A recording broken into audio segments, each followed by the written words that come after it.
100 days 100 మూవీస్లో 19th day 19th best movie the dark knight 2008లో release అయింది. 9.01 IMDb rating.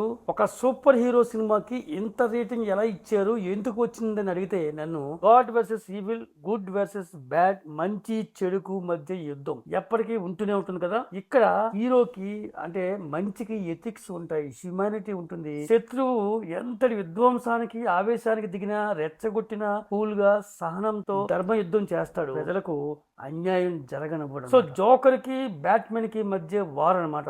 మన క్రిస్టోఫర్ నోలన్ గారు సైన్స్ ఫిక్షన్ పజిల్డ్ గా సినిమాలు మాత్రమే కాదు, ఇలాంటి సినిమా కూడా తీసి మెప్పించారు. జోకర్ పాత్ర ఇందులో హైలైట్ గా ఉంటుందండి. భయానకంగా నిర్ణయాలు తీసుకుంటూ ఉంటాడు. సినిమా ఎండింగ్ లో హార్ట్ టచింగ్ గా ఉంటుంది అనమాట. హీరో త్యాగంతో విలన్ గా మారుతాడు. ఈ సినిమా విజయానికి పునాది వేసిన తెర వెనుక సారథుల గురించి చెప్పుకోవాలంటే నోలన్ యొక్క స్పెషల్ విజువల్ స్టైల్లో మేకింగ్, గౌతమ్ సిటీని డార్క్ గ్రిట్టి టోన్ లో చూపించి సినిమాకు ప్రత్యేకమైన విజువల్ లుక్ ఇచ్చినటువంటి సినిమాటోగ్రఫర్. సో ఇక ఈ డార్క్ నైట్ సిరీస్ లో 3 సినిమాలు ఉన్నాయి ఫ్రాంచైజ్ గా. బ్యాట్మన్ బిగిన్స్ 2005 లో వచ్చింది, ద డార్క్ నైట్ 2008 లోను, డార్క్ నైట్ రైజెస్ 2012 లో వచ్చింది. 3 కూడా క్రిస్టోఫర్ నోలన్ గారు డైరెక్ట్ చేశారు. అయితే సెకండ్ పార్ట్ అయినటువంటి ఫ్రాంచైజ్ లో ది డార్క్ నైట్ మాత్రం అద్భుతమైనటువంటి మేకింగ్ కానివ్వండి, డ్రామా డెప్త్ కానివ్వండి, ఎమోషన్స్ కానివ్వండి, అద్భుతంగా దీంట్లో ఉంటాయన్నమాట.